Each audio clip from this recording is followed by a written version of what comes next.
بسم الله الرحمن الرحيم.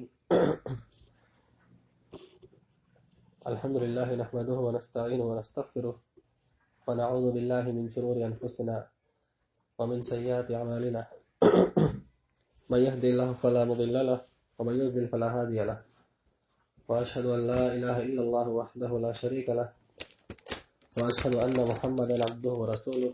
أما بعد، فإن خير الحديث كتاب الله وخير الهدي هدي محمد صلى الله عليه وسلم وشر الأمور محدثاتها وكل محدثة بدعة وكل بدعة ضلالة وكل ضلالة في النار. أعوذ بالله من الشيطان الرجيم. بسم الله الرحمن الرحيم. يا أيها الذين آمنوا اذكروا الله ذكرا كثيرا وسبحوه بكرة وأصيلا. وعن عائشة رضي الله تعالى عنها كان يذكر الله أن النبي صلى الله عليه وسلم كان يذكر الله على كل أحيانه. اللہ تعالیٰ کا شکر اور اس کی حمد و ثنا، اسی کی تعریف و توصیف، اسی کی بڑائی اور کبریائی ہے۔ درود و سلام ہو تمام انبیاء کرام پر، بالخصوص نبی آخر الزمان جناب محمد رسول اللہ صلی اللہ علیہ وسلم پر۔ قرآن مجید میں اللہ تبارک و تعالیٰ نے مسلمانوں کو اس بات کا حکم دیا کہ وہ اللہ تبارک و تعالیٰ کی تسبیح، اس کی تحمید بیان کرے، اور اس کی تسبیح، اس کی تحمید، اس کا ذکر بیان کرنے والے زمین و آسمان میں کچھ کم نہیں ہے، بلکہ اللہ تعالیٰ نے اپنی کچھ مخلوقات کو اس بات کا پابند کیا ہے کہ وہ اللہ تعالیٰ کی تسبیح صبح و شام بیان کرتے رہتے ہیں۔ جیسا کہ اللہ تعالیٰ نے قرآن مجید میں کئی صورتوں کے آغاز میں فرمایا، سبح للہ ما فی السماوات وما فی الارض، تسبیح بیان کرتی ہے، حمد کرتی ہے زمین و آسمان کی میں جو کچھ ہے، زمین و آسمان کی مخلوقات اللہ تعالیٰ کی تسبیح بیان کرتی ہے۔ وہو العزیز الحکیم، وہ غالب ہے اور حکمت والا ہے۔ قرآن مجید میں اللہ تبارک و تعالیٰ نے یہ حکم کہ مسلمان اللہ کی تسبیح بیان کرے، اس کا شکر بیان کرے، اس کی ثنا بیان کرے، سورہ فاتحہ کی پہلی آیت میں لیا۔ کہا الحمدللہ رب العالمین، تمام قسم کی تعریف اللہ رب العالمین کے لیے ہے۔ اس کی تشریح میں اہل علم نے لکھا کہ ایک بندے کو اللہ تعالیٰ نے صحیح سالم جسم عطا کیا، اس کو صحیح طور پر اللہ نے بنایا اور اس کو صحیح راستے کی طرف رہنمائی کی، اس کے لیے روزی کا انتظام کیا، اس کے اسباب بنائے، اس کو قوت دی، اس کو صلاحیت دی، اس کو دین پر چلنے کی توفیق دی۔ یہ ساری چیزیں اس بات پر دلالت کرتی ہے، اس بات کا تقاضا کرتی ہے کہ وہ اللہ تعالیٰ کی حمد و ثنا اور اس کی تعریف کو بیان کرے۔ اور یہ باتیں کہ اللہ تعالیٰ نے ہم کو دنیا میں رہنے کے لیے سب کچھ دیا، یہ اس بات کی طرف اشارہ کرتی ہے کہ تعریف کا مستحق صرف اللہ تعالیٰ ہے، اس لیے کہ جو نعمتیں ہمیں دی ہے اللہ نے، یہ نعمتیں ہمیں کوئی اور نہیں دے سکتا۔ اگر اس کے دوسرے اسباب بھی ہیں، مثلا انسان کی اپنی کوشش ہے، اس کے اپنے والدین ہیں اور دیگر اسباب ہیں، لیکن ان اسباب کو بنانے والا بھی اللہ تعالیٰ ہے۔ لہٰذا ان اسباب کو جب اللہ نے بنایا تو اللہ تبارک و تعالیٰ ہی کی حمد و ثنا اور اسی کی تعریف کی جائے۔ اللہ تعالیٰ نے قرآن مجید میں جا بجا مختلف مقامات پر اس بات کا حکم دیا۔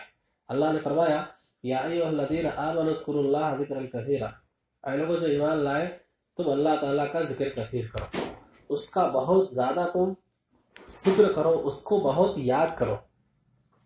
وَاذْكُرُوا ذِكْرًا كَثِيرًا وَسَبِّحُوهُ بُكْرَةً وَأَصِيلًا، صبح و شام تم خصوصاً اس کی تسبیح بیان کرو۔ صبح و شام یعنی جب انسان عصر کی نماز کا وقت ہمارے ہوتا ہے تو اس کے بعد سے لے کے مغرب کی نماز تک اور فجر کی نماز کے بعد یعنی سورج طلوع ہونے کے بعد، تو ان مواقع پر بطور خاص بندہ اللہ تبارک و تعالیٰ کی تسبیح کا اور اذکار مسنونہ کا اہتمام کریں۔ اسلامی شریعت اس کی تفصیل بیان کرتی ہے کہ نبی کریم صلی اللہ علیہ وسلم صبح و شام مختلف قسم کی دعائیں پڑھا کرتے تھے، اور ان دعاؤں اور ان اذکار کا اہتمام کرنے کی ہم کو تعلیم دی گئی ہے۔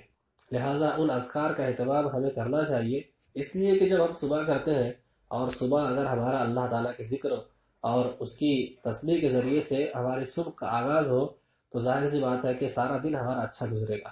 لیکن افسوس کی بات یہ ہے کہ مسلم معاشرے میں ہم دیکھتے ہیں کہ اذکار مسنونہ یا شریعت کی تعلیم کی بجائے کچھ لوگوں نے یہ بنا لیا ہے کہ وہ قوالی، حمد، نعت اور اس کے بعد پھر دیگر چیزیں، اس سے ان کا آغاز ہوتا ہے۔ ایک مرتبہ جلدی ہی کی بات ہے، برہان پور میں جمعہ خطبے کے سلسلے میں جانا ہوا، تو اتفاق ایسا کہ ایک دن پہلے ہم لوگ وہاں پہنچے اور رات میں بھی پروگرام ہوا۔ پھر صبح میں جب سو کر ہم لوگ اٹھے تو گھر سے باہر نکلے۔ جب گھر سے باہر نکلے تو سارے گھروں سے کچھ نہ کچھ بجلی کی آوازیں آ رہی تھی۔ تو میرے ساتھ ایک دوست ہے، میں نے اس سے پوچھا کہ یہ آپ کے یہاں برہان پور میں جب گھر سے نکلو یا گھر میں ہے تو صبح سے کچھ نہ کچھ آوازیں آتی رہتی ہے؟ تو کہنے لگا کہ ہمارے یہاں معمول ہے کہ جب ہم لوگ صبح اٹھتے ہیں ہمارے یہاں لوگ تو پہلے وہ حمد و نعت بجاتے ہیں، پھر اس کے بعد قوالی، پھر اس کے بعد گانا۔ تو بولے یہ ہمارے یہاں ایک سسٹم چلا رہا ہے، ہر گھر میں ہمارے یہاں لوگ یہ کرتے ہیں۔ سننے کے بعد بہت افسوس ہوا کہ مسلم بستی اور مسلم گھرانہ اور مسلمان لوگ ہیں اور ان کے یہاں یعنی شیاطین کے بنائے ہوئے جو غنا ہے، گانے بجانے اور اس قسم کی چیزیں اور قوالی وغیرہ بجائی جاتی ہیں، یہ افسوس کی بات ہے۔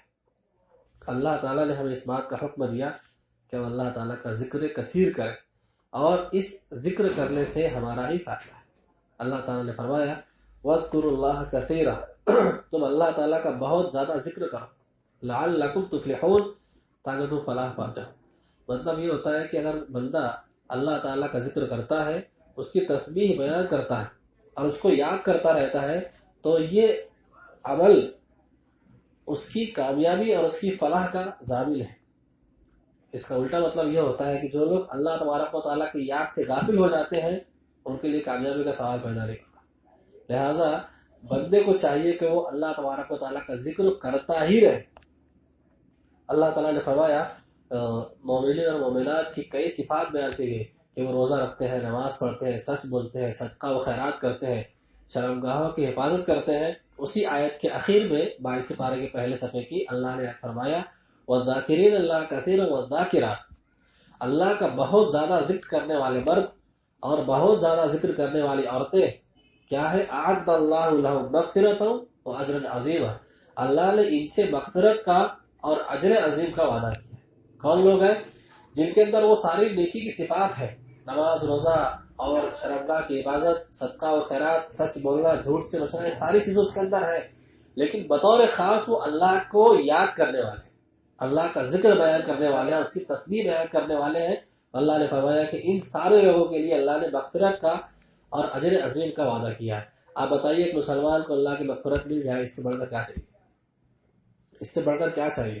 تو یہ اللہ کا ذکر اور اس کی یاد یہ بڑی ہی فضیلت والا عمل ہے، اور اس سے بندے کو اللہ تبارک و تعالیٰ کی رضا ملتی ہے، اور اللہ تبارک و تعالیٰ کو یاد کرنے سے انسان بہت ساری فضیلتوں کو پا سکتا ہے۔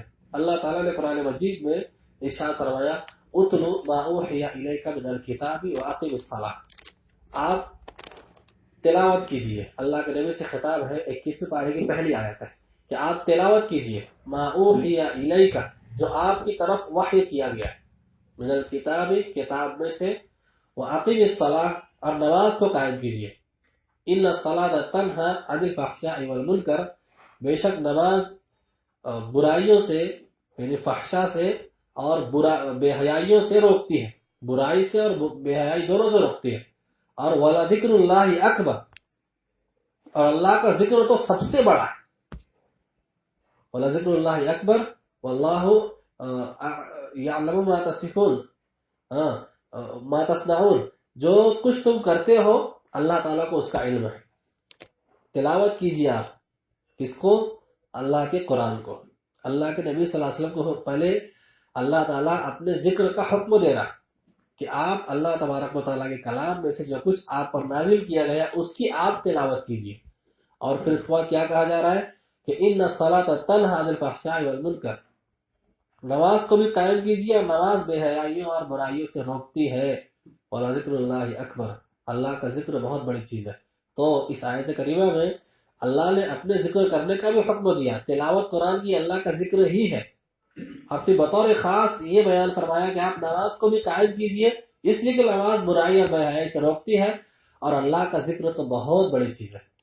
ایک انسان نماز پڑھتا ہے تو وہ نماز برائی سے روکنے کا ذریعہ ہے. اس سے بھی بڑا ذریعہ اہل علم نے کہا یہ ہے کہ بندہ اللہ تعالیٰ کا ذکر کرے. اس واسطے کہ نماز کے اوقات مخصوص ہے لیکن ذکر کے اوقات مخصوص نہیں ہے. لہٰذا جب بندہ بار بار اللہ کو یاد کرتا ہے، اس کی تذکیر کرتا ہے، اس کا ذکر کرتا ہے، تو ذکر کرنے سے اس کا دل غافل نہیں ہوتا، وہ برائی کی طرف نہیں جا سکتا. وہ مسلسل برائی سے بچنے کے اسباب میں سے ایک بڑے سبب اللہ کے ذکر کو اختیار کرتا ہے. لہٰذا اس آیت کریمہ میں اللہ تعالیٰ نے ہمیں اس بات کا حکم دیا کہ ہم اللہ کا عظیم ذکر جو قرآن ہے اس کو بار بار کرتے رہے. اور یہ بات بیان کر دی گئی کہ نماز برائی اور بے حیائی سے روکتی ہے اور اللہ تبارک و تعالیٰ کا ذکر بہت بڑی چیز ہے. واللہ یعلم ما تصنعون، جو کچھ تم عمل کرتے ہو اس کا اللہ کو علم ہے. نبی کریم صلی اللہ علیہ وسلم بیان فرماتے ہیں کہ اللہ کے عذاب سے نجات کے لیے، اللہ کے عذاب سے نجات کے لیے اللہ کے ذکر سے بڑھ کر کوئی چیز نہیں.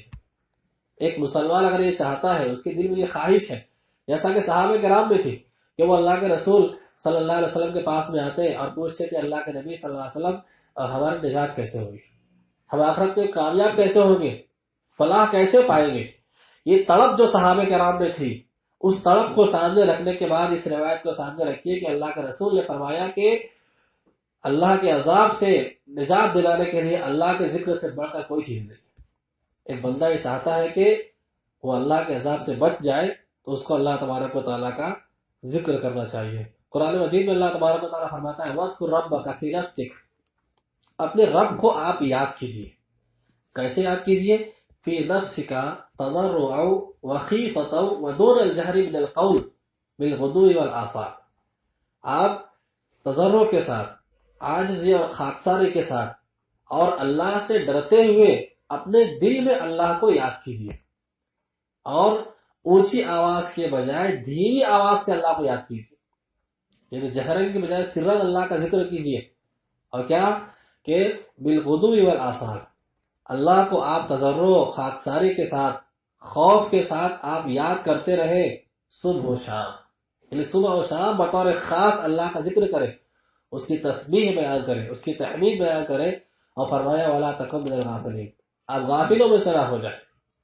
بار بار قرآن مجید میں کئی جگہ اس بات کا حکم دیا گیا کہ اللہ کو یاد کرو، غافلین میں سے مت ہو جاؤ. قرآن کی آیت اسی میں سے ہے. ایک آیت اور بھی ہے جس میں اللہ تعالیٰ نے فرمایا کہ وَاصْبِرْ نَفْسَكَ مَعَ الَّذِينَ يَدْعُونَ رَبَّهُم بِالْغَدَاةِ وَالْعَشِيِّ يُرِيدُونَ وَجْهَهُ، آپ اپنے آپ کو ان لوگوں کے ساتھ روکے رکھیے جو وَاصْبِرْ نَفْسَكَ مَعَ الَّذِينَ يَدْعُونَ رَبَّهُم بِالْغَدَاةِ وَالْعَشِيِّ، جو صبح و شام اللہ کو پکارتے ہیں. خطاب اللہ کے رسول سے ہے اور آپ کے ذریعے سے ہم سب سے، کہ آپ اپنے نفس کو ان لوگوں کے ساتھ رکھیے، ان کی صحبت مصاحبت اختیار کیجیے، ان کے ساتھ رہیے جو اللہ کو صبح و شام پکارتے ہیں، یعنی اللہ کی رضامندی اور اس کی خوشنودی کے طلبگار ہیں، اور وہ ذکر کا، اذکار کا بطور خاص اہتمام کرتے ہیں. تو اللہ نے فرمایا کہ اپنے آپ کو اے نبی آپ ان لوگوں کے ساتھ روکے رکھیے. پھر آگے فرمایا کہ یریدون وجہ، وہ اللہ کی خوشنودی چاہتے، یعنی اس ذکر کے ذریعے سے جو وہ صبح و شام کرتے ہیں ان کا مقصد اللہ کو خوش کرنا ہے، وہ اللہ کی رضامندی کے طلبگار ہے. یریدون وجہ ولا تعد عیناک عنہم، آپ کی نگاہیں ان لوگوں سے تجاوز نہ کرنے پائے، یعنی آپ کی نگاہیں ان کی طرف نہ جانے پائے جو اللہ کا ذکر نہیں کرتے. آگے فوراً فرمایا ترید زینت الحیات الدنیا، وہ تو دنیا کی زینت، ترید زینت الحیات الدنیا، دنیا کی زیب و زینت چاہتے ہیں وہ لوگ. کون؟ جو اللہ کو یاد نہیں کرتے، اللہ کے ذکر سے غافل ہیں، اس کے دین سے، اس کی شریعت سے، قرآن و حدیث سے غافل ہیں. ایسے لوگوں سے اپنی نگاہوں کو آپ نہ جمائیے ایسے لوگوں کی طرف. کیوں؟ اس واسطے کہ ترید زینت الحیات الدنیا، یہ لوگ دنیا کی زندگی کے طلبگار ہیں ان کو عہدہ چاہیے، ان کو شہرت چاہیے، ان کو مال و دولت چاہیے، ان کو دنیا کی آرائش و آسائش چاہیے، وہ دنیا کی ریر پیر میں پڑے ہوئے ہیں، ان کو دینداری سے، اللہ تبارک و تعالیٰ کی رضامندی سے، جنت سے، جہنم سے بچنے سے، آخرت سے کوئی مطلب نہیں. تو ایسے لوگ دنیا کی زندگی کو، زیب و زینت کو چاہتے ہیں. آپ ایسے لوگوں پر اپنی نگاہوں کو نہ جمائیے، بلکہ اپنے آپ کو ایسے لوگوں کے ساتھ رکھیے جو اللہ کو صبح و شام یاد کرتے ہیں، اس کا ذکر کرتے ہیں اور اس کی رضامندی چاہتے ہیں. پھر فوراً فرمایا وَلَا تُطِعْ مَنْ أَغْفَلْنَا قَلْبَهُ عَنْ ذِكْرِنَا، آپ ان کی اطاعت نہ کریں، ان کی پیروی ہرگز نہ کریں. من اغفلنا قلبه عن ذکرنا، جس کے دل کو ہم نے اپنے ذکر سے غافل کر دیا. وَلَا تُطِعْ مَنْ أَغْفَلْنَا قَلْبَهُ، جس کے دل کو ہم نے اپنے ذکر سے غافل کر دیا ہے. آپ ایسے شخص کی اطاعت ہرگز نہ کریں. کس بات کا حکم دیا گیا؟ دیکھیے، اللہ کے ذکر کی ترغیب دی جا رہی ہے اور یہ بات بیان کی جا رہی ہے کہ جو لوگ دنیا کی زندگی کے دلدادہ ہیں، بس صرف دنیا چاہیے، تو دیندار لوگوں سے کہا گیا کہ آپ اپنی نگاہوں کو ایسے لوگوں کی طرف نہ اٹھائیں، بلکہ اپنے آپ کو ایسے لوگوں میں شامل رکھیں، قائم رکھیں، ان کے ساتھ جمے رہیں جو اللہ تبارک و تعالیٰ کو پکارنے والے، اللہ کو یاد کرنے والے نیک لوگ ہیں. نیک وکاروں کو چاہیے کہ نیک لوگوں کے ساتھ رہیں. اور اللہ نے منع کر دیا کہ جن کے دل کو اللہ نے اپنے ذکر سے غافل کر دیا ہے، ایسے نیک لوگوں کو ایسے برے لوگوں کے ساتھ قتل نہیں رہنا چاہیے، ان کی پیروی نہیں کرنا چاہیے، اور نہ ایسے لوگ کیا کریں گے؟ راہ راست سے اور ہدایت سے گمراہ کر دیں گے. ایسے ہی اللہ تبارک و تعالیٰ نے جہاں کہیں قرآن مجید میں اس بات کا حکم دیا کہ مومنین اہل ایمان اللہ کی تسبیح، اس کی تحمید بیان کریں، اس کی تسبیح بیان کریں. اسی کے ساتھ ساتھ اللہ نے یہ بھی بتا دیا کہ جو لوگ اللہ کے ذکر سے غافل ہو جاتے ہیں ان کا انجام بڑا برا ہوتا ہے، دنیاوی اعتبار سے بھی اور آخرت کے اعتبار سے بھی. آئیے اس سلسلے میں کچھ آیتیں دیکھیں. اللہ تعالیٰ فرماتا ہے وَمَن يَعْشُ عَن ذِكْرِ الرَّحْمَنِ نُقَيِّضْ لَهُ شَيْطَانًا فَهُوَ لَهُ قَرِينٌ وَإِنَّهُمْ لَيَصُدُّونَهُمْ عَنِ السَّبِيلِ وَيَحْسَبُونَ أَنَّهُمْ مُهْتَدُونَ حَتَّى إِذَا جَاءَنَا قَالَ يَا لَيْتَ بَيْنِي وَبَيْنَكَ بُعْدَ الْمَشْرِقَيْنِ فَبِئْسَ الْقَرِينُ. اللہ تعالیٰ فرماتا ہے کہ وَمَن يَعْشُ عَن ذِكْرِ الرَّحْمَنِ، جو رحمان کے ذکر سے منہ موڑ لیتا ہے، غفلت برتتا ہے، اس سے بے رغبتی اختیار کرتا ہے، اس سے اندھا ہو جاتا ہے، تو کیا ہے کہ اللہ تعالیٰ نقیض لہ شیطانا، اس پر ایک شیطان مسلط کر دیتے ہیں. فہو لہ قرین، بس وہی شیطان اس کا ساتھی بن جاتا ہے. وَإِنَّهُمْ لَيَصُدُّونَهُمْ عَنِ السَّبِيلِ، اور یہ شیاطین ان کو سیدھے راستے سے روکتے ہیں. وَيَحْسَبُونَ أَنَّهُمْ مُهْتَدُونَ، اور وہ گمراہ ہونے کے بعد بھی اس خوش فہمی میں، اس گمان میں رہتے ہیں کہ ہم تو ہدایت یافتہ ہیں. حَتَّى إِذَا جَاءَنَا، جب وہ قیامت میں اللہ تعالیٰ کے پاس آئیں گے، قَالَ يَا لَيْتَ بَيْنِي وَبَيْنَكَ بُعْدَ الْمَشْرِقَيْنِ فَبِئْسَ الْقَرِينُ، وہ جب قیامت کے دن اللہ تبارک و تعالیٰ کے پاس پہنچیں گے تو وہ کہیں گے کہ کاش تمہارے اور ہمارے درمیان مشرقین کا فاصلہ ہوتا، مشرق و مغرب کے درمیان کا فاصلہ ہوتا، تم کتنے برے ساتھی ہو. یہ شیاطین سے خطاب پورے قیامت کے دن کہیں گے کہ کاش کہ تمہارے اور ہمارے درمیان مشرق و مغرب کا سا فاصلہ ہو جاتا، تم کتنے برے ساتھی تھے. کب کہے گا آدمی؟ آخرت میں. لیکن ہوا کہاں پہ؟ دنیا میں. کہ دنیا میں جب اس نے اللہ کو یاد نہیں کیا، اس کا ذکر نہیں کیا، اس کی تسبیح بیان نہیں کی، اپنے آپ کو اللہ تبارک و تعالیٰ کے جناب میں پیش نہیں کیا، تو ایسا انسان کے اوپر شیطان کو اللہ مسلط کر دیتا ہے. پھر وہی شیطان اس کا ساتھی بن جاتا ہے، وہ اس کے دل میں وسوسے ڈالتا ہے، خواہشات پیدا کرتا ہے، گناہ کی، شہوات کی اور حرام کی، اور اس طریقے سے غلیظ اور گندے کاموں کی، گندے اخلاق کی وہ رہنمائی کرتا ہے.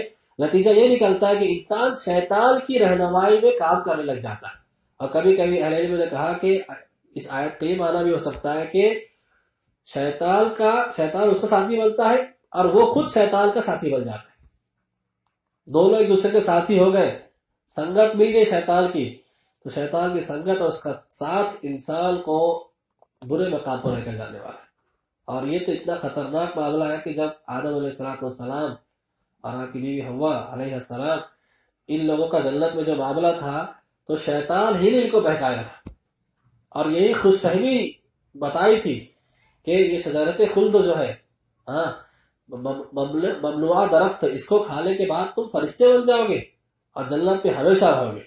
لالچ دی اور اس طریقے سے ان کو بہکایا۔ جب ان لوگوں نے اس پھل کو چکھ لیا تو اللہ تعالیٰ نے ان لوگوں سے کہا کہ تم لوگ دنیا میں چلے جاؤ، دنیا میں چلے جاؤ، فمن اتبع ہدایا فلا یضل ولا یشقی۔ جب تمہارے پاس میری ہدایت پہنچے گی تو جو آدمی میری پیروی کرے گا، ہدایت کی پیروی کرے گا، وہ بدبخت نہیں ہوگا، گمراہ نہیں ہوگا۔ فوراً اسی آیت کے آگے اللہ نے فرمایا ومن اعرض عن ذکری، جو آدمی میرے ذکر سے اعراض کرے گا۔ ذکر سے مراد کیا ہے؟ اللہ کی یاد بھی ہے، قرآن و حدیث بھی ہے، شریعت بھی ہے۔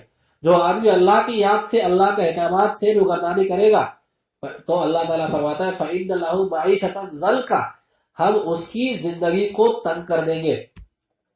اس کا دو معنی بیان کیا، دنیا کی زندگی بھی تنگ ہو جائے گی یا پھر قبر کی زندگی کو اللہ تعالیٰ تنگ کر دے گا۔ تو دنیا کی زندگی اور برزخ کی زندگی تنگ ہوتی ہے کس سے؟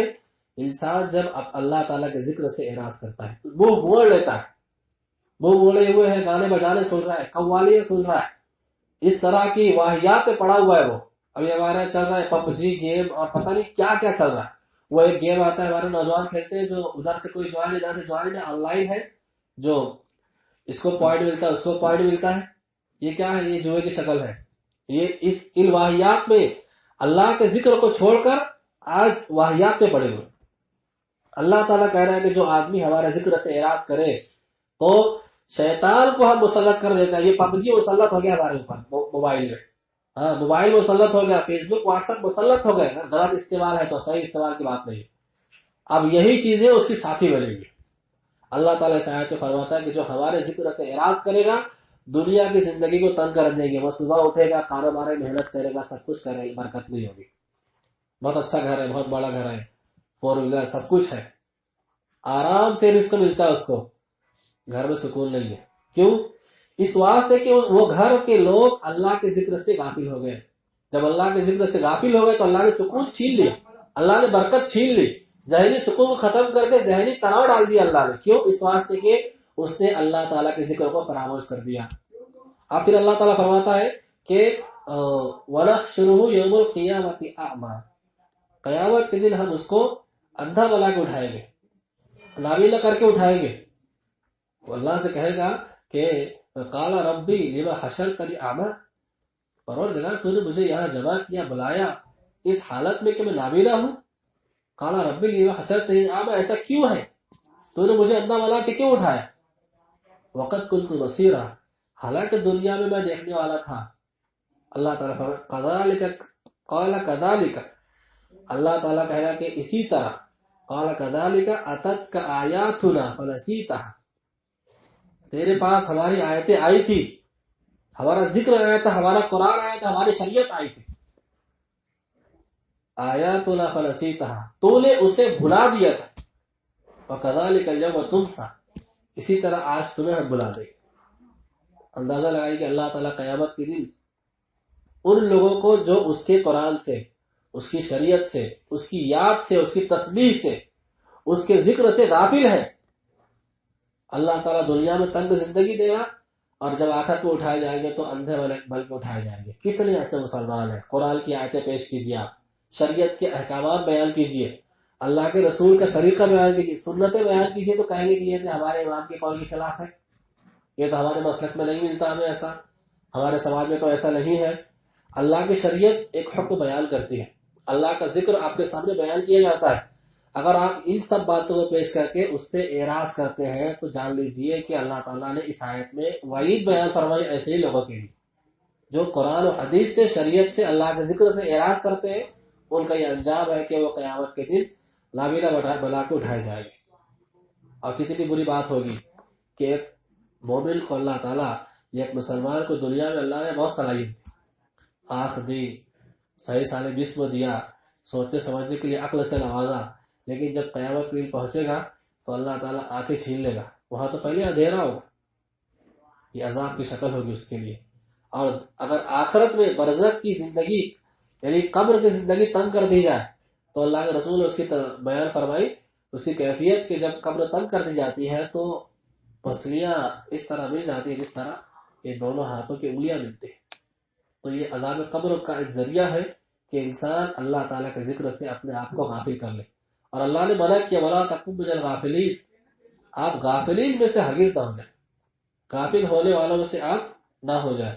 نبی کریم صلی اللہ علیہ وسلم نے ترغیب دی اللہ کی یاد اور اس کے ذکر میں مشغول رہنے کی. آپ دیکھیے اللہ کے رسول فرماتے ہیں کہ سبق المفردون، 3 مرتبہ آپ نے یہ بات کہی کہ یہ مفردون سبقت لے گئے، آگے بڑھ گئے. تو اللہ کے رسول سے صحابہ کرام نے پوچھا کہ قیلا وما المفردون یا رسول اللہ، اے اللہ کے رسول صلی اللہ علیہ وسلم یہ مفردون کون لوگ ہیں، مفردون کون لوگ ہیں؟ تو اللہ کے رسول نے بیان فرمایا کہ یہ مفردون وہ لوگ ہیں جو اللہ تعالیٰ کو یاد کرنے والے، یعنی اس کی تسبیح اور اس کا ذکر بیان کرنے والے لوگ مفردون ہیں. یہ سبقت لے گئے، یہ آگے بڑھ گئے.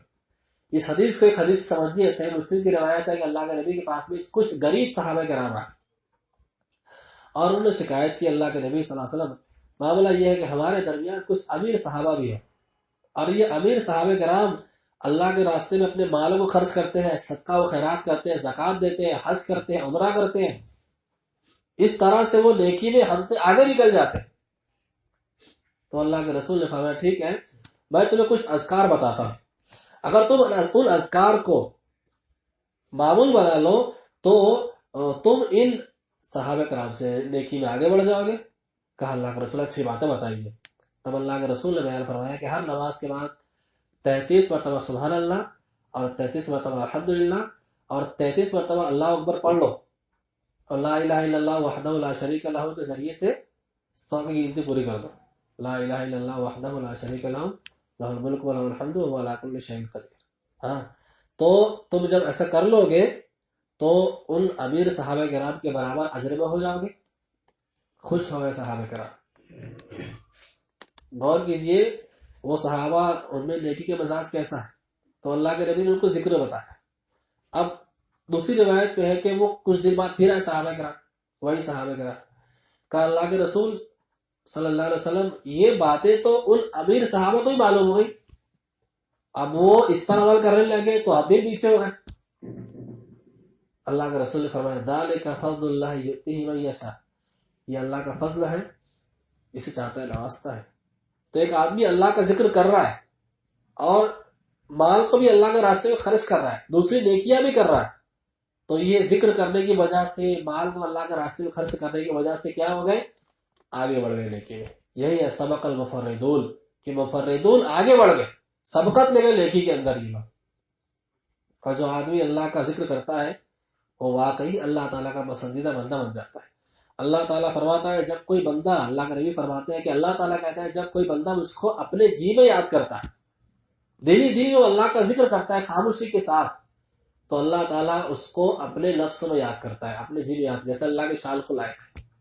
جب بندہ کسی مجلس میں اللہ کو یاد کرتا ہے، اللہ کا ذکر کرتا ہے، تو اللہ تعالیٰ اس سے بہتر مجلس میں فرشتوں کے یہاں اس کا ذکر فرماتے ہیں. آپ اندازہ کیجیے دوسری روایت میں کہ جب ایک بندہ اللہ کی طرف چل کے آتا ہے تو اللہ تعالیٰ اس کی طرف دوڑ کے آتا ہے. کیا مطلب اس کا؟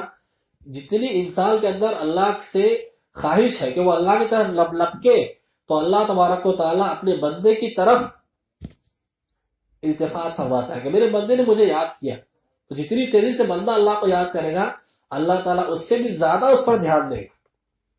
جیسے اللہ تعالیٰ کی شان کو لائق ہے، تو جب بندہ اللہ کی طرف چل کے جاتا ہے تو اللہ تعالیٰ اس کی طرف اس طرح دوڑ کے آتے ہیں کہ اس کی شان کو لائق ہے کہ اللہ تعالیٰ بندے کی ضروریات کا اس طرح خیال رکھتے ہیں.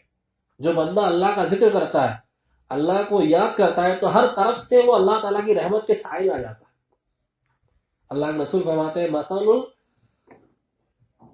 مثل المؤمن، اس شخص کی مثال جو الذی یذکر والذی لا یذکر، جو اللہ کو یاد کرتا ہے، جو اللہ کو یاد نہیں کرتا. مثل الحی والمیت، زندہ اور مردہ کی مثال ہے. مطلب یہ ہے کہ جو بندہ اللہ کو یاد کرتا ہے وہ زندہ ہے، جو اللہ کو یاد نہیں کرتا وہ زندہ رہنے کے بعد بھی زندہ نہیں ہے، مر چکا ہے، اس کی روح ختم ہو گئی ہے. کیوں؟ اس واسطے کہ وہ اس کے اندر اور حیوانات کے اندر کوئی فرق نہیں ہے.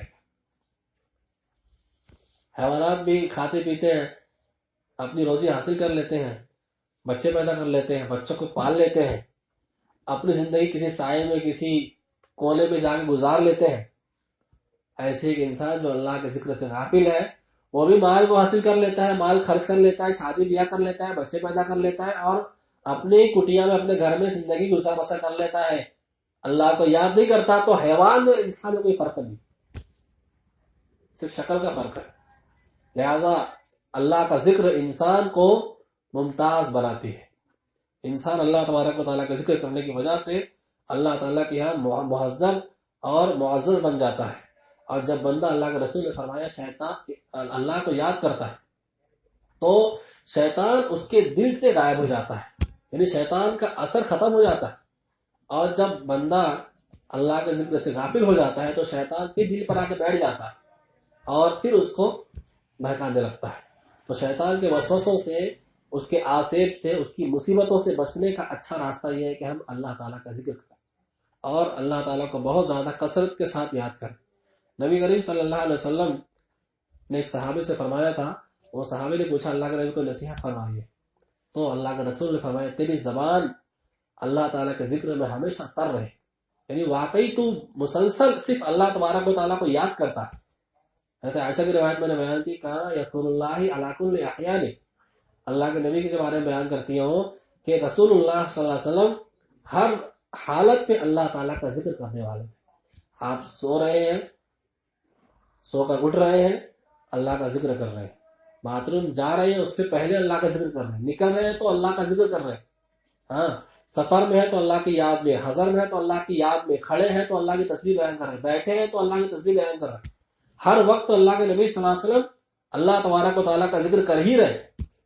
اس سے امام بخاری نے اس روایت سے استدلال کیا ہے کہ اس سے پتہ چلتا ہے کہ ایک انسان اگر حالت جنابت سے ہے یا خواتین حالت حیض سے ہے تو ایسی صورت میں بھی وہ اللہ تبارک و تعالیٰ کا ذکر کر سکتی ہے. اس واسطے کہ اللہ کے نبی نے کے بارے میں عائشہ نے کہا کہ آپ ہر حالت میں اللہ کی یاد کرنے والے تھے، اللہ کا ذکر کرنے والے تھے، تو اس میں ہر حالت شامل ہو جاتی ہے. اس کے عموم سے یہی موقف امام نووی کا اور دیگر علماء کا ہے، اور امام بخاری اسی پر قائم ہے کہ بندے اور بندی کو چاہیے کہ وہ ہر حالت میں اللہ تبارک و تعالیٰ کا ذکر کرنے والے ہوں. ان تمام فضیلتوں اور ان تمام اہمیتوں کو سامنے رکھنے کے بعد یہ بات طے ہو جاتی ہے کہ اگر ہم اللہ تبارک و تعالیٰ کا واقعی ذکر کرنے والے بن جاتے ہیں تو یہ اللہ تعالیٰ کی رحمت کو حاصل کرنے کا بہت عظیم ذریعہ ہے. اور اس بات کو یاد رکھیے گا کہ اگر ہم لوگ دنیا کے سارے انسان اللہ تعالیٰ کی تسبیح سے غافل ہو جائے، اس کو یاد نہ کرے، اللہ کو ضرورت نہیں ہے. کیوں؟ اللہ تعالیٰ فرماتا ہے اِنَّا سَخَّرْنَا الْجِبَالَ مَعَهُ يُسَبِّحْنَ بِالْعَشِيِّ وَالْإِشْرَاقِ، کہ داؤد علیہ السلام کے بارے میں اللہ نے فرمایا کہ ہم نے ان کے زیر نگراں پہاڑوں کو کر دیا تھا، ہاں، اور یہ پہاڑ داؤد علیہ السلام کے ساتھ مل کر صبح و شام اللہ کی تسبیح بیان کیا کرتے تھے. پہاڑ اللہ کی بے جان مخلوق ہے، مگر اللہ نے فرمایا کہ یہ پہاڑ بھی اللہ کی تسبیح بیان کرتے تھے. اور قرآن کی انتہائی عجیب آیت ہے، سننے والا حیرت ہوگی آپ کو. جب بجلی کڑکتی ہے تو کیسا لگتا ہے؟ ڈراؤنی سی بھیانک سی آواز پیدا ہوتی ہے. قرآن کی آیت ہے کہ بجلی کی کڑک اللہ تعالیٰ کی تسبیح بیان کرتی ہے. کتنی حیرت کی بات، اندازہ لگائی. زمین و آسمان کی ہر مخلوق، جو کچھ زمین و چرند پرند، یہ جو حیوانات ہیں، ہاں، یہ سب اللہ تبارک و تعالیٰ کی تسبیح بیان کرتے ہیں. اور یہ جو بے جان چیزیں ہیں جیسے پہاڑ کے بارے میں فرمایا کہ وہ بھی اللہ تعالیٰ کی تسبیح بیان کیا کرتے تھے. اللہ کو کیا ضرورت ہے؟ اللہ کو ہماری تسبیح کی ضرورت نہیں ہے. ہمیں ضرورت ہے کہ اللہ تبارک و تعالیٰ کا ذکر کرنے والے بنے. جو اللہ کو یاد کرتا ہے، اللہ کا ذکر کیا ہے؟ نماز بھی اللہ کا ذکر ہے، اور جو ہم تسبیحات پڑھتے ہیں اور دعا کرتے ہیں، استغفار کرتے ہیں، اللہ سے سوال کرتے ہیں، ہاں، اور سبحان اللہ الحمدللہ، یہ ساری چیزیں اللہ تعالیٰ کے ذکر میں شامل ہیں. اور ان میں سب سے افضل ذکر قرآن مجید ہے. سب سے افضل ذکر کیا ہے؟ قرآن مجید ہے. اور اس کی فضیلت بیان کی گئی تھی اس سے پہلے کہ جب بندہ الف لام میم کہتا ہے تو اللہ کے نبی نے فرمایا کہ اس کو 30 نیکی ملتے ہیں۔ اگر اذکار میں نے ایک لمبی لسٹ ہے اس کی کہ اذکار مسنونہ میں کون کون سے اذکار ایسے ہیں جن کی صبح و شام پڑھنے کی فضیلت ہے، اور دعا میں بطور خاص کون کون سی دعائیں ایسی ہیں جو صبح و شام کے 24 گھنٹے کے اوقات میں ہمارے لیے پڑھنا بہت ضروری ہے، کون سے اذکار ایسے ہیں جو نماز کے بعد کے ہیں اور ان کو ہمارے یعنی نماز کے بعد کے اذکار میں لازم کیا گیا ہے، ان کی بھی لمبی تفصیل ہے۔ تو انشاءاللہ جب آئندہ درس کا موقع رہے گا کبھی بھی تو ان تفصیلات کو بیان کیا جائے گا۔ میں یہاں صرف چند منٹوں میں ایک تسبیح کا ایک کلمہ ہے اس کی فضیلت بیان کرنا چاہتا ہوں، اور وہ ہے سبحان اللہ والحمد للہ ولا الہ الا اللہ واللہ اکبر۔ اللہ کے نبی کہتے ہیں کہ احب الی مما طلعت علیہ الشمس، یہ جو کلمات ہے چاروں، سورج صبح کو جن چیزوں پر طلوع ہوتا ہے ان تمام چیزوں میں میرے نزدیک سب سے زیادہ پسندیدہ یہ 4 کلمات ہیں۔ یہ کتنے یعنی آسان کتنے ہیں، سبحان اللہ والحمد للہ ولا الہ الا اللہ واللہ اکبر، کتنے آسان ہیں۔ کہا کہ سورج جن چیزوں میں طلوع ہوتا ہے ان تمام چیزوں سے زیادہ مجھے پسند ہے یہ کلمات، مطلب سونے چاندی ہیرے جواہرات اور دنیا کی ساری نعمتیں، اگر انسان یہ کلمہ پڑھ لیتا ہے ان تمام چیزوں کی کوئی اہمیت نہیں رہتی، مگر کب؟ جب ایسا دین دار انسان ہو، ویسا ایمان انسان کے اندر ہونا چاہیے۔ اللہ کے نبی صلی اللہ علیہ وسلم فرماتے ہیں کہ یہ 4 کلمات ایسے ہیں جن کو اللہ تعالیٰ نے چن لیا ہے، اپنے لیے پسند کر لیا ہے۔ اور ایک روایت میں ہے کہ اللہ کے نبی صلی اللہ علیہ وسلم کے پاس میں صحابہ کرام ہے، صحیح مسلم کی روایت ہے، اور انہوں نے کہا کہ اللہ کے رسول ہمارے پاس کچھ امیر صحابہ ہیں، وہ لوگ نیکی میں آگے بڑھ جاتے ہیں، تو اللہ کے رسول نے فرمایا آپ کو کون روکا ہے؟ ہر سبحان اللہ کہنا صدقہ ہے، ہر الحمدللہ کہنا صدقہ ہے، ہر اللہ اکبر کہنا صدقہ ہے، ہر نیکی کا حکم دینا صدقہ ہے، ہر برائی سے روکنا صدقہ ہے۔ یعنی سبحان اللہ کہنے سے، الحمدللہ کہنے سے، اللہ اکبر کہنے سے انسان کو صدقے کا ثواب ملتا ہے۔ ایک روایت میں ہے جسے علامہ البانی نے ذکر کیا ہے، ابن ماجہ وغیرہ کی روایت ہے کہ یہ جو تسبیحات ہیں سبحان اللہ والحمدللہ ولا الہ الا اللہ واللہ اکبر، یہ اللہ تعالیٰ کے عرش کے ارد گرد گھومتی رہتی ہے، اور ان کے گھومنے سے اس طرح بھلبلاہٹ کی آواز آتی ہے جس طریقے سے شہد کی مکھیوں کے بھلبلاہٹ کی آواز ہوتی ہے، اور یہ اپنے پڑھنے والے شخص کا تذکرہ اللہ تعالیٰ کے عرش کے نیچے کرتی ہے۔ چلتے پھرتے اٹھتے بیٹھتے آپ صرف ان تسبیحات کو معمول بنا لیجئے۔ آج کا درس ہمارا کامیاب ہے۔ آپ یہاں بیٹھے ہوئے اگر اللہ کا یہ ذکر کر رہے ہیں تو اللہ کے رسول نے فرمایا کہ عرش کے نیچے جو اللہ کے عرش کا ارد گرد جو ہے کتنا بابرکت ہو سکتا ہے، اندازہ لگائیے۔ یہ کلمات شہد کی مکھیوں کی طرح وہاں بھربھرا کے آپ کا ذکر کریں گے کہ فلاں آدمی نے ان تسبیحات کے ذریعے سے اللہ تعالیٰ کو یاد کیا ہے۔ اللہ کے نبی فرماتے ہیں الطہور شطر الایمان، پاکی آدھا ایمان ہے۔ ہم نے بچپن میں اتنی روایت یاد کی، صرف آگے بڑھیے۔ الحمدللہ تملأ المیزان وسبحان اللہ والحمدللہ تملأانی او تملأانی ما بین السماوات والارض، باقی آدھا ایمان ہے اور الحمدللہ کہنا یہ میزان کو بھر دیتا ہے، وسبحان اللہ والحمدللہ تملأانی او تملأ ما بین السماوات والارض، اور سبحان اللہ الحمدللہ زمین و آسمان کے خلا کو بھر دیتے ہیں۔ کتنا کروڑ میل ناپا نہیں جا سکا آج تک، لوگوں نے اندازہ مقرر کیا، لیکن مسلسل اگر بندہ کہتا ہے سبحان اللہ والحمدللہ تو یہ ایسا کہنے سے زمین و آسمان کا خلا اجر و ثواب سے بھر جائے، اتنا اجر و ثواب ہے اس کا۔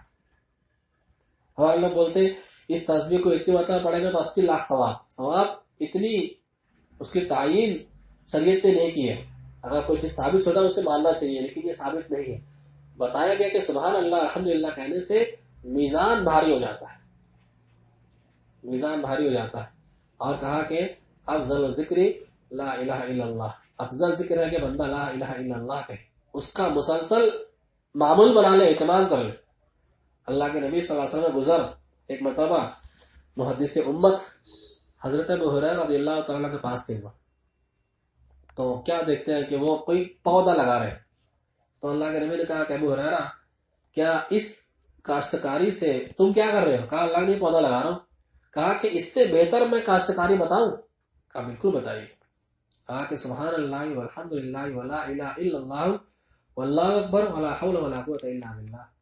ان تسبیحات کو پڑھنے سے جنت میں درخت لگائے جاتے ہیں۔ سوچئے، ایک درخت لگانے کے لیے گڑھا کھودو، پھر اس کو درخت لاؤ، کہیں سے لگاؤ، پھر پنجرا لگاؤ، پھر اس کو پانی دو۔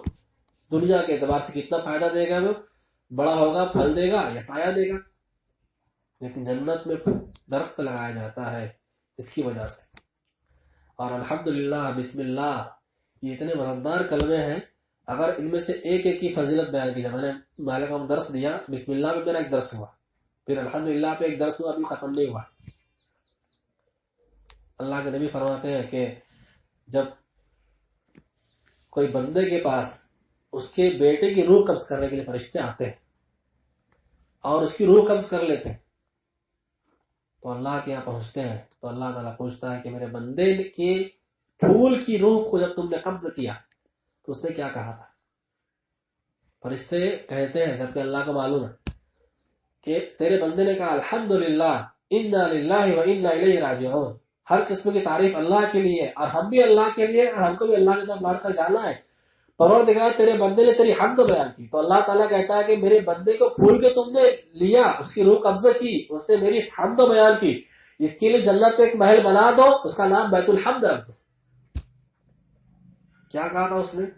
مصیبت جب آئی تو کہا الحمدللہ، ہر قسم کی تعریف اس مصیبت کے بھی اللہ کے لیے۔ یہ مصیبت اگر آئی ہے تو اللہ کی طرف سے آئی ہے، اللہ کے حکم سے آئی ہے۔ ہم اس مصیبت میں غمزدہ ضرور ہے لیکن اللہ سے راضی اور خوش۔ تقدیر پر بندہ راضی ہو جائے۔ تقدیر تھی کہ انسان کے بیٹے کو اللہ نے اٹھا لیا، اس نے کہا الحمدللہ، تقدیر پر رضامندی کا اظہار کرتا ہے، یہ بندہ ملتا ہے اس کو۔ اللہ کے نبی ایک مرتبہ گدھے پر سوار تھے، ایک صحابی تھے، کہ گدھا پھسل گیا تو صحابی نے کہا کہ شیطان کا برا ہو۔ اللہ کے نبی نے فرمایا لا تقل، ایسا مت بولا کرو، اس واسطے کہ ایسا کرنے سے شیطان پھول جاتا ہے۔ اور کہتا ہے کہ میں نے اس کو ایسا کیا، یعنی شیطان اس کی وجہ سے خوش ہو جاتا ہے۔ تو اللہ کے رسول نے فرمایا تم ایسا مت کیا کرو، بلکہ اس کی بجائے تم بسم اللہ کہہ دیا کرو۔ بسم اللہ کہنے سے شیطان چھوٹا ہو جاتا ہے، یہاں تک کہ مچھر کے برابر ہو جاتا ہے، اس کی ذلت اور اس کی رسوائی ہوتی ہے اس کے پڑھنے کی وجہ سے۔ لہذا اس سے بسم اللہ کہنے کی مصیبت کے وقت یا ایسے وقت میں جب آدمی کوئی ناپسندیدہ امر دیکھے تو بسم اللہ پڑھنے کا اس بات ہوتا ہے، اس کی فضیلت کا بھی علم ہوتا ہے۔ جب اللہ کے رسول فرماتے ہیں کہ سبحان اللہ والحمدللہ ولا الہ الا اللہ واللہ اکبر، یہ تسبیح کی جو فضیلت بیان کی جا رہی ہے کہ جب بندہ سبحان اللہ کہتا ہے تو اللہ کے رسول نے فرمایا کہ عشرون له حسنہ، اس کے لیے 20 نیکی لکھی جاتی ہے، وحطت عنہ 20 سیئۃ، اور اس کے لیے 20 برائی مٹا دی جاتی ہے۔ جب بندہ کہتا ہے الحمدللہ تو اسی طرح ہوتا ہے، یعنی 20 نیکی لکھی جاتی ہے اور 20 گناہ مٹا جاتے ہیں۔ جب بندہ کہتا ہے اللہ اکبر تب بھی اس کو 20 نیکی ملتی ہے، 20 گناہ مٹا جاتے ہیں۔ جب بندہ کہتا ہے لا الہ الا اللہ تب بھی یہی فضیلت ہے اس کے لیے۔ جب بندہ ایسے کہتا ہے الحمدللہ رب العالمین، تمام قسم کی تعریف اللہ رب العالمین کے لیے ہے، تو اس کو 30 نیکی ملتی ہے اور اس کے 30 گناہ مٹا جاتے ہیں۔ امام حاکم وغیرہ نے اس کو روایت کیا اور البانی صاحب نے صحیح کہا، صحیح روایت ہے۔ آپ اندازہ لگائیے کہ بندہ چلتے چلتے صرف الحمدللہ رب العالمین کہہ دے، 30 نیکی ملے گی اس کو۔ یہ تو اس جملے کی فضیلت کے اعتبار سے، قرآن کی آیت کی تلاوت کے اعتبار سے دیکھیں تو اور زیادہ نیکی ہے اس کے 30 میں گناہ مٹا دیے گئے۔ کیوں؟ بندے نے اپنے اوپر آئی ہوئی نعمت کا انتصاب اللہ کی طرف کر دیا۔ تمام قسم کی تعریف اللہ تبارک و تعالیٰ کے لیے۔ اس بات کو یاد رکھا جائے، بندہ اللہ کی حمد و ثنا 3 وجہ سے بیان کرتا ہے، بہت اہم چیز ہے۔ نمبر 1 اللہ کی تعظیم کی وجہ سے کہ وہ اس کو رب مانتا ہے اور اس رب کا ہم پر احسان ہے۔ اللہ تعالیٰ کی صفات کمال کی وجہ سے کہ اللہ تعالیٰ کی جتنی بھی صفات ہیں وہ سب مکمل ہیں اور وہ سارے نقائص سے پاک ہیں۔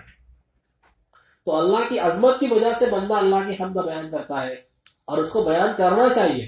اس واسطے کہ الحمدللہ رب العالمین، تمام قسم کی تعریف اللہ رب العالمین کے لیے ہے، یعنی سارے عالم کا پروردگار ہے، پالنے والا ہے۔ اللہ کی تسبیح بیان کرتا ہے بندہ کسی چیز کی طلب میں، لالچ میں، امید میں، تو اس کو چاہیے کہ وہ لالچ اور طمع میں، کسی چیز کے طلب کرنے میں وہ اللہ کی حمد، اس کی ثنا، اس کی تسبیح بیان کرے۔ کیوں؟ اس واسطے کہ اللہ رحمان الرحیم ہے، مہربان ہے، رحم کرنے والا ہے، کافروں کو بھی نوازتا ہے۔ تو بندہ اگر کسی چیز کی طلب میں، لالچ میں اللہ کی تسبیح بیان کرتا ہے کہ میں ایسا کروں گا تو دنیا میں برکت ملے گی، خیر ملے گی، اللہ خوش ہوگا، اللہ تعالیٰ نوازے گا، اس کو بالکل اللہ کی تسبیح بیان کرنا چاہیے۔ پھر بعض بندے ایسے ہوتے ہیں جو اللہ کی خشیت، اس کے خوف، اس کے ڈر، اس کے عذاب سے بچنے کی وجہ سے اللہ کی تسبیح بیان کرنا چاہیے، تو ان کو ایسا بالکل کرنا چاہیے، اس واسطے کہ مالک یوم الدین، اللہ یوم جزا کا مالک ہے۔ تو اللہ کی تسبیح کی جو میں نے فضیلت بیان کی، یہ تھوڑی ہے۔ اللہ کے نبی فرماتے ہیں، بخاری کی آخری روایت ہے، کلمتان حبیبتان الی الرحمن خفیفتان علی اللسان ثقیلتان فی المیزان، ثقیلتان فی المیزان خفیفتان علی اللسان سبحان اللہ وبحمدہ سبحان اللہ العظیم۔ دو کلمے ایسے ہیں جو زبان پر ہلکے ہیں، رحمان کو انتہائی پسند ہے اور میزان میں انتہائی وزنی ہے، سبحان اللہ وبحمدہ سبحان اللہ العظیم۔ اور وہ کلمات ہے کہ میں اللہ تعالیٰ کی پاکی بیان کرتا ہوں اور اس کی حمد بیان کرتا ہوں، سبحان اللہ وبحمدہ سبحان اللہ العظیم، اللہ تعالیٰ پاک ہے، میں اس کی عظمت بیان کرتا ہوں۔ یہ تسبیح کے کلمات پڑھ لے بندہ تو یہ میزان میں وزنی ہے، زبان میں ہلکے ہیں اور اللہ تعالیٰ کو انتہائی پسند ہے۔ کلمتان حبیبتان الی الرحمن، دو کلمے ایسے ہیں جو رحمان کو انتہائی پسند ہے۔ تو اللہ تعالیٰ کے ذکر میں یہ چیزیں ہیں۔ ایسے ہی نبی کریم صلی اللہ علیہ وسلم نے کچھ اذکار بتائے، مثلا بسم اللہ الذی لا یضر مع اسمہ شیء فی الارض ولا فی السماء وهو السمیع العلیم، کہ صبح و شام 3 مرتبہ ان کلمات کو بندہ پڑھ لے تو اس کو کوئی بھی چیز جو شر پہنچانے والی، نقصان پہنچانے والی ہے، اس کو نقصان نہیں پہنچائے گی، اس کو کوئی مصیبت نہیں پہنچے گی۔ یہ صبح و شام کے اذکار میں ہے۔ ایسے اعوذ بکلمات اللہ التامۃ من شر ما خلق ہے، سید الاستغفار ہے۔ صبح و شام کے مزید کچھ دعائیں ہیں، تو انشاءاللہ جب آئندہ درس رہے گا تو ہم کوشش کریں گے کہ پہلے ہم یہ دیکھیں کہ سورہ فلق اور ناس کی یعنی فضیلت کیا ہے اور ان کو کن کن مقامات پہ پڑھنا ہے، اور اس کے بعد پھر انشاءاللہ یہ جو اذکار مسنونہ کی جو اہمیت ہے ہم اس کو دیکھیں گے کہ دعائیں کیا ہے، اس کا معنی کیا ہے، اور کیسے پڑھنا ہے، اور کہاں پڑھنا ہے، اور کتنی مرتبہ پڑھنا ہے، اور پڑھنے کی کیا فضیلت ہے نا۔ انشاءاللہ اللہ سے دعا ہے ہمیں کام کی توفیق دے۔ آمین۔